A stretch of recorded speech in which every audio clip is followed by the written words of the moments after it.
Saudara, puluhan massa aksi dari berbagai organisasi berunjuk rasa di depan kantor Kejaksaan Negeri Bualemo menuntut penanganan dugaan kasus korupsi perjalanan dinas fiktif Sekretariat DPRD Kabupaten Bualemo tahun anggaran 2020 hingga 2022.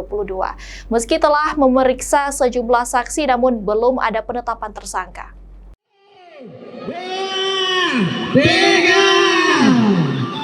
Aksi unjuk rasa dari berbagai organisasi di depan kantor Kejari Bualemo ini sempat memanas saat pengunjuk rasa mau menerobos pagar Kejari.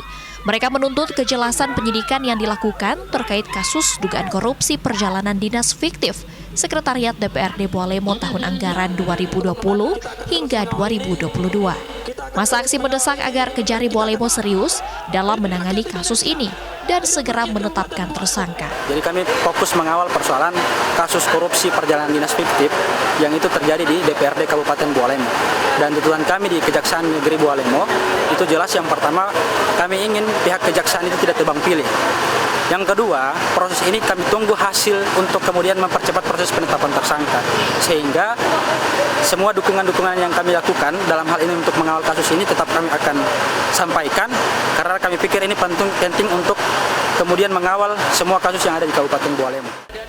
Kepala Seksi Pidana Khusus Kejari Bualemo menegaskan kasus korupsi perjalanan dinas DPRD ini terus dalam penyidikan dan sekitar 20 orang saksi di lingkungan DPRD Bualemo telah diperiksa hingga proses penyidikan berlangsung cukup lama.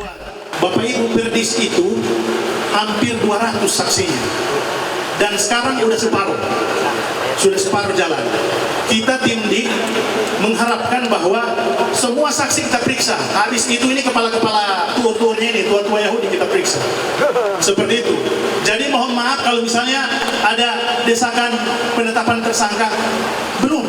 Kita masih pemeriksaan saksi. Karena teman-teman kalau kita lewatin saksi yang 50 ini, orang udah terima uang juga. Jadi 50 sampai 100 saksi ini, walaupun mungkin cuma 4 juta, 5 juta, tapi itu uang rakyat. Kalau kita skip itu, nanti dihitung BPKP, tidak sampai begitu. Bapak Ibu mungkin tahu, temuan inspektorat itu dan BPKP itu cuma 200-an juta. Tidak seperti itu. Satu sprindik itu 400% dari situ. Dan satu sprindik lagi itu 800% dari situ. Sebelumnya, penyidik pidana khusus Kejari Bualemo pun telah menggeledah kantor DPRD Bualemo serta sejumlah hotel di berbagai daerah demi mengumpulkan bukti dugaan kasus korupsi perjalanan dinas fiktif. Tim Liputan, Kompas TV Bualemo, Gorontalo.